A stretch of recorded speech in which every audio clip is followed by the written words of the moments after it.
Velasco, and thank you for reading. Manny Pacquiao, the gold, I don't think there will be a problem for Manny. Has its share of great fights. But every once in a while, human mind can also be controlled for nothing. Again, happy nothing.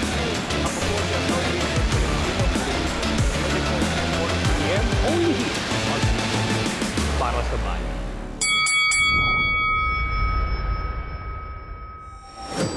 And that's the opening bell for Round by Round presented by Eastern Communications. Mabuhay Pilipinas, welcome world. I'm Boyet Sison. And I'm Ryan Sangalia. Dennis Principe joins us later on in the show. On this edition of our program, since it's All Souls Day, we talk about Filipino boxing greats who have since departed our midst, and we, in our own way, in our little way, we pay tribute to them. And we start with GABRIEL Flash ELORDE, who was born in March 22 of 1935. He died in January 2. Had a record of 88 wins with 33 knockouts, lost 27, and drew 2 fights. He was the former world junior lightweight champion. Ryan, what are your vivid memories of GABRIEL Flash ELORDE? Well, Flash ELORDE really was a trendsetter in Philippine boxing, and he broke because now we're so used to having all these Filipino champions. There was a long time between significant world champions. We had PANCHO in the 1920s, and then we had to wait until the 60s for Flash ELORDE to really catch on and become this world figure. So he was the standard bearer for a long time with boxing in the Philippines. Southpaw. He was promoted by Papa SARREAL and then wound up marrying his daughter, Laura. And Flash ELORDE's presence in Philippine boxing can still be felt today because his family, they keep his memory alive. They host the ELORDE Awards every year. And his grandchildren are still fighting. You have Miguel ELORDE, Juan Miguel ELORDE, and then you have Baya ELORDE is also a pro boxer, so his legacy lives on forever. But when you think of ELORDE, you think of him winning the championship at Araneta Coliseum. I believe it was 1963 against Harold Gomes. That's when he won the junior lightweight championship, and you have to really consider him one of the great 130-pound champions of all time. You know, if there was one thing that strikes me about by ELORDE is the fact that, in spite of the fact that we've already had Pancho Villa as an Olympic champion, you have a Flash ELORDE who really captured the imagination of the Filipino boxing world because, for one, he was really able to fight, with the benefit of television. People were already able to see his fights on TV. And in succeeding years, that started that love affair, that mass-based love affair with the Flash ELORDE because of that benefit of television. But I think more than that, for the long time that Flash ELORDE was on the lips and in the minds of the Filipino boxing public, he was one of those that really possessed a different level of charisma. Imagine these were the days when boxing was really toe-to-toe. Not much dancing. People just went out, all out, toe-to-toe. The fights were really, it really was down the wire, so to speak. And that really was very much appreciated by the viewing public. At mga kaibigan, lalong-lalo na kumbaga si Flash ELORDE, yung itsura kasi ni Flash ELORDE, Pinoy na Pinoy yung itsura niya. He really looked Filipino. He was homegrown. I mean, really homegrown as homegrown is. So for his fighting style, for the way he conducted himself in and out of the ring, made him very well loved by the Filipino public. And just to give you another side note, upon his retirement, he was still on the minds and hearts of Filipinos because he made movies. He appeared in movies, and he made a very well-loved commercial that also involved Bertao Marcelo, Rico Puno, Amang Parica, and even Fernando Poe Jr. He appeared in a few Fernando Poe Jr. films. which really made him so loved by the Filipino public. And for those who are more or less my age, they will remember a 1982 film called Pamilya Dimagiba, which was shown in 1982, that had him, together with, believe it or not, Freddie Webb, Atoy Ko, and Abby King, who were all very popular basketball players during that time. It's so funny because actually, I'd seen the Isang Platitang Mane commercial The commercial, huh? on YouTube. I don't go that far back, obviously. I wasn't even born when Elorde passed. But we were at an event, and Elorde's wife Laura was there, and they had a plate of peanuts in the middle of every table, and I picked it up and I did that, and she's like, "How does he know this? Like, this is before he was even born." And then someone had to explain to her that, you can watch these commercials on YouTube now. So I like to give credit. I like to take credit for introducing Laura Elorde to YouTube. Well, our next boxer, mga kaibigan, namin pag-uusapan ay, of course, another Filipino great who brought glory to the Philippines by capturing the first Olympic boxing gold of the country. And we're talking about none other than Anthony Villanueva, who was a name that resonated so loudly up until another silver was claimed by another Filipino boxer, Ogniot Velasco. But imagine, for so many years, he held that distinction of being our only boxing Olympic silver medalist, Ryan. Yes, and that really confers with it a lot of respectability, because we think about all these decades that we've waited for our silvers and gold medals, and we had Ogniot Velasco. He won the champion. He got a silver medal in '96. Then we waited 24 years for the gold medal eventually. So this was at a time when the world was getting smaller. And the Olympics, because of international travel, you had all these athletes who were becoming larger than life.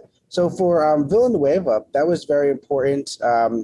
That was a disputed decision. There are a lot of people who went to their graves and felt that Anthony Villanueva deserved to win the gold medal at the Olympics there. Well, Villanueva, who eventually returned to the country in 1988, had a unfortunate and forgetful professional career, and eventually passed away in May of 2014. He was 69 years old when he passed on. Now, moving on to Pancho Villa, whose original name is Francisco Guilledo, who was born in Iloilo. He was a professional boxer, a world flyweight champion who began his career in, believe it or not, the year 1919, Ryan. Yeah, I definitely wasn't at ringside for that fight. Neither was I, my friend. Neither was I. You can get a ticket. The Pancho Villa, it was the first, not just Filipino world champion, it was the first Asian world champion. And this is, of course, when boxing was starting to just kind of find itself after the bare knuckle era, and now you have gloves on. But Pancho Villa, we think about Manny Pacquiao going to Las Vegas and winning all these world championships. At that time, New York was the place to be if you wanted to be a fighter. Pancho Villa went all the way over to the Polo Grounds in New York City, where the Yankees used to play, and he fought Jimmy Wild, who was a world figure. He was one of the hardest punching fighters pound for pound in history, and Pancho Villa went out there and stopped him in 7 rounds. And he really is a sort of a what could have been, even though he accomplished some great things and he's a boxing Hall of Famer. He died in his early to mid 20s, I believe. Of a tooth infection. But even then, he was able to get 73 wins, at that early stage of his career. Who knows? He never lost the flyweight championship in the ring. Who knows what he could have accomplished if he had lived on? But anyone who wants to go pay their respects, he has a very visible, easily distinguishable gravestone at Manila North Cemetery. Well, Villa has been inducted into the Hall of Fame together with, of course, Flash ELORDE, and another person who will be we will be discussing as we go on with the program. Our final boxer that will be giving tribute is, of course, CEFERINO, the BOLO punch GARCIA, who was born in Davao, in Biliran, Philippines, is considered a revolutionary in the sport because of what was termed as the BOLO punch. What was the BOLO punch, Ryan? The BOLO punch is like a half uppercut, half hook, and it could come from suddenly. The most famous BOLO punch, I would say, Kid GABRIEL also had a pretty good one. The one that I think of immediately is the one that Jersey Joe Walcott used to knock out Ezra Charles to win the heavyweight championship. So it was a very formidable punch. Well, those are the boxers, ladies and gentlemen, na aming binibigyan ng parangal, and we give out our respects to these four boxers who really made a very big contribution to Philippine boxing. On the second topic of our program today, mga kaibigan, we now talk about personalities who have also contributed to the sport of boxing here in the Philippines, who have also passed on as well. As we begin with Smoking Joe Cantada, who began his career actually as a voice, one of the people behind one of the people who did the newscasts on radio station DCHP, which was called The Sound of the City. And Joe Cantada was also one of the voices that did the Tour of Luzon. Eventually, as time went on, his career and his popularity really went up, as he was the ring announcer for the Thrilla in Manila, which featured Muhammad Ali and Joe Frazier on October 1st, 1975. He also did the coverage of the first Sugar Ray Leonard Tommy Hearns bout in Las Vegas for the Philippine TV coverage. But more than that, Joe Cantada was very much known for being the voice of the Philippine Basketball Association. But what are your memories of him, Ryan? Well, Joe Cantada really was the voice of boxing also as well. He had that he had presence, and you look at him, he looked like a movie star, and he just belonged to another era. And from the I obviously I wasn't around at that time to really appreciate him, but the stuff I've watched from him ever since then, it just always he had a great presence, and he brought a lot of our class and panache to the broadcast.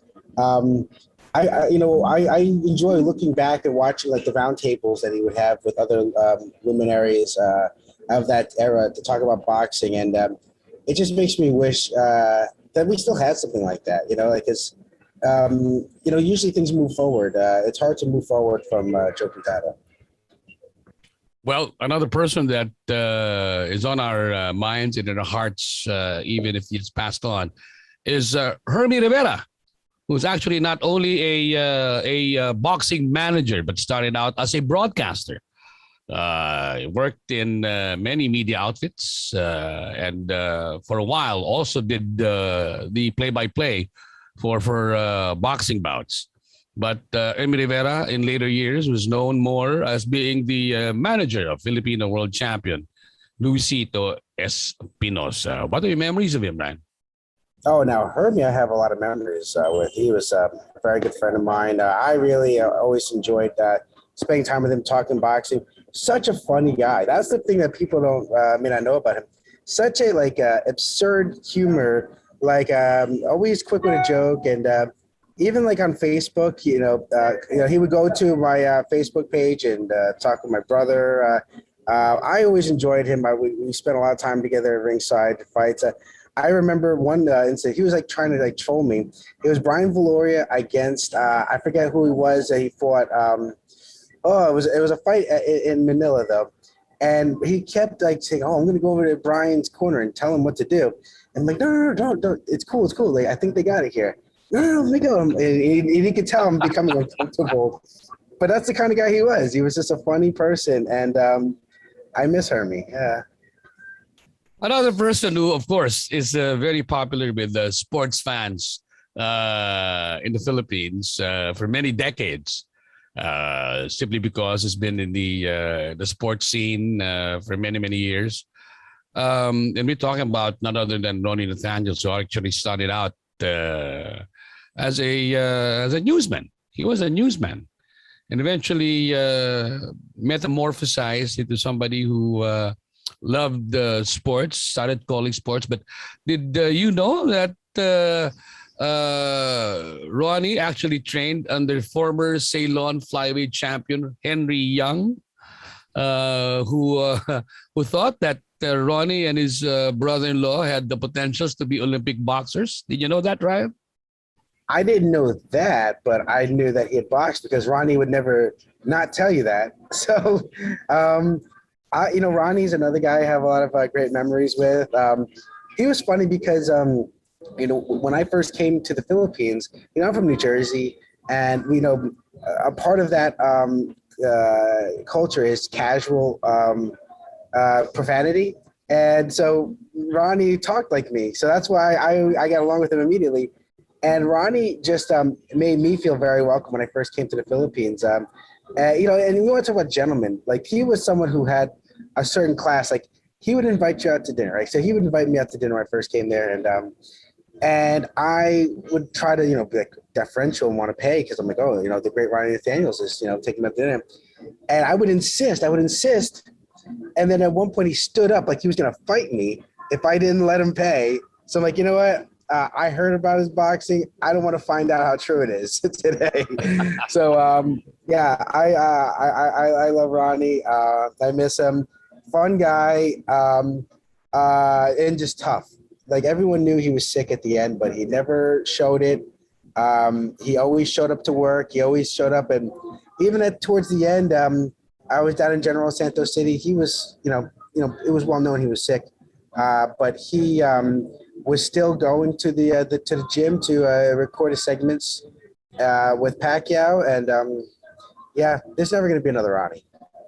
And last but not the least, we talk about the grand old man of Philippine boxing, who produced 22 world champions during his illustrious career. We're talking about Lope SARREAL. Ryan? Yeah, Lope SARREAL. Like, when you go to the International Boxing Hall of Fame in Canastota in New York, there are three Filipinos that are on the wall: Flash ELORDE, Pancho Villa, and Papa SARREAL. Now, Papa SARREAL was not a fighter, so you have to wonder, okay, he must have really made an impact in order for him to have gotten the attention of the international audience, and that he did.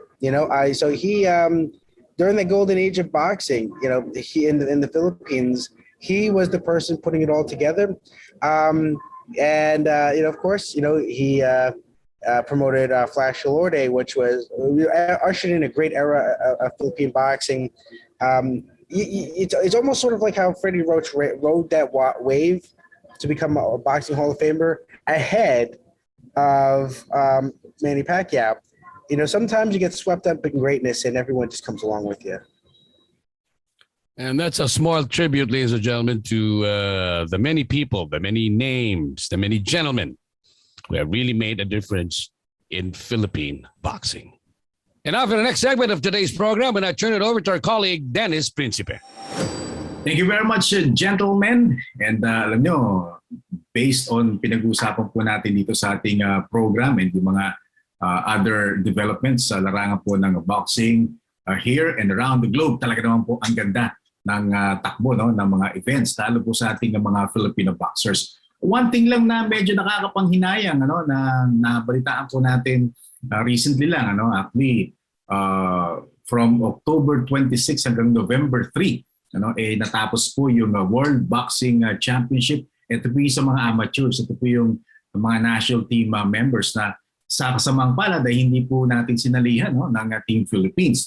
Ang dahilan po nila is that yun nga, kung sasali naman tayo para lang matalo, wag na. And that was the quote na nabasa ko from the Secretary General ng ABAP na si Ed Picson. Well, may kanya-kanya naman pong reason yan. Pero sa akin na nakakapanghinayang because we know for a fact na the recently concluded Olympics was the best ever finish, no, ng any national boxing team. Ano? 2 silver medals and isang bronze medals.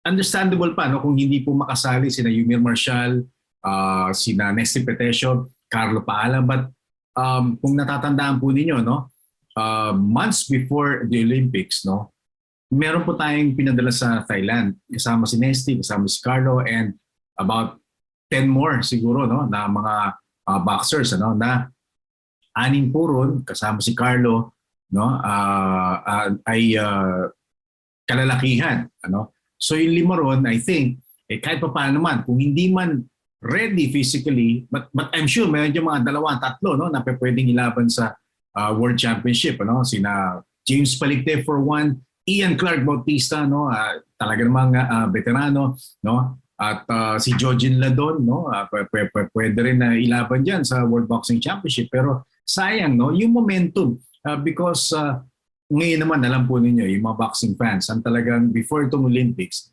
ang namamayagpag, no, sa consciousness ng mga Pilipino ay yung mga professional boxers, no, eto na no, sina Yumir, Nesty, and Carlo, while kilala yan, no, ng mga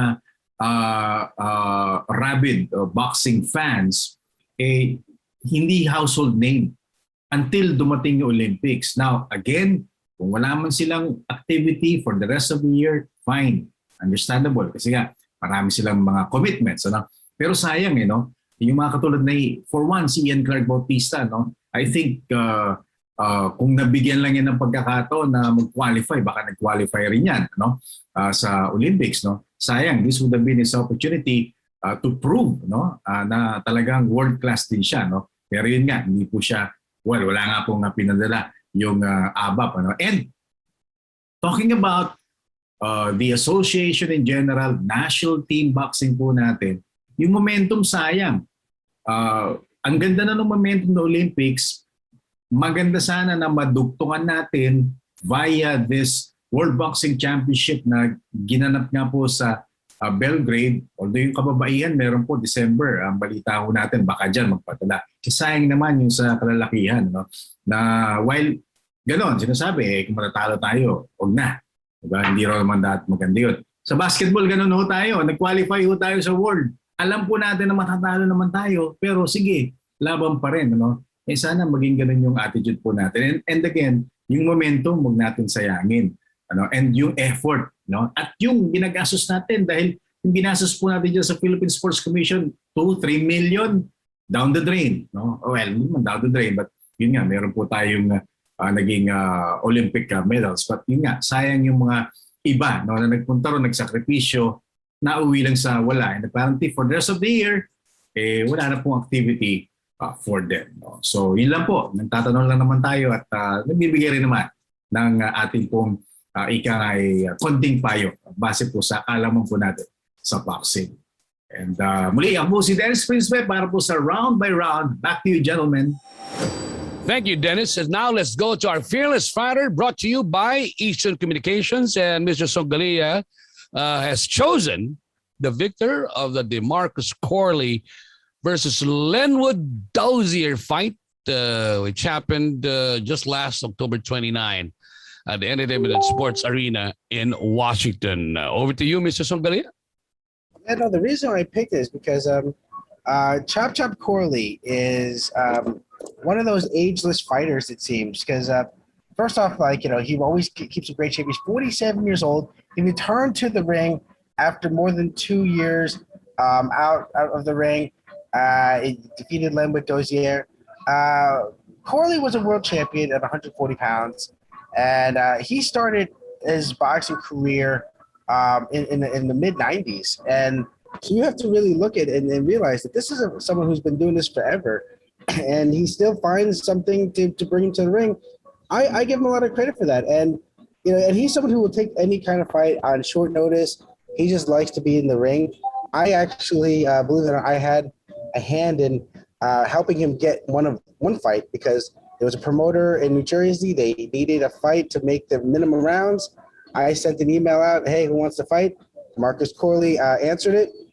And that's how we got the minimum rounds. So that wasn't like a week or two notice. Went in there, main evented, scored a knockout. So DeMarcus Corley, for continuing to fight at age 47, I say that's pretty fearless. And now it is time for reliable connections. Eastern Communications Fiber One is ideal for powering small, medium enterprises that are on their way to digitizing their business and pushing forward to a strong and fearless tomorrow. Do contact 5300-7000 or visit their website, eastern.com.ph, for more information about the service. And that is our Fearless Fighter, brought to you by Eastern Communications. And that's the final bell for today's episode of Round by Round, presented by Eastern Communications. I'm Boyet Sison. And I'm Ryan Sangalia. We're on Facebook at 6 p.m. Monday through Friday, and on our YouTube channel right after. So like, follow, share, and subscribe now. On the next edition of our program, it'll be Bill Velasco, my partner Ryan Sangalia, and yours truly that will be answering the bell. This has been Round by Round, all boxing, all Filipino, all the time. Take care.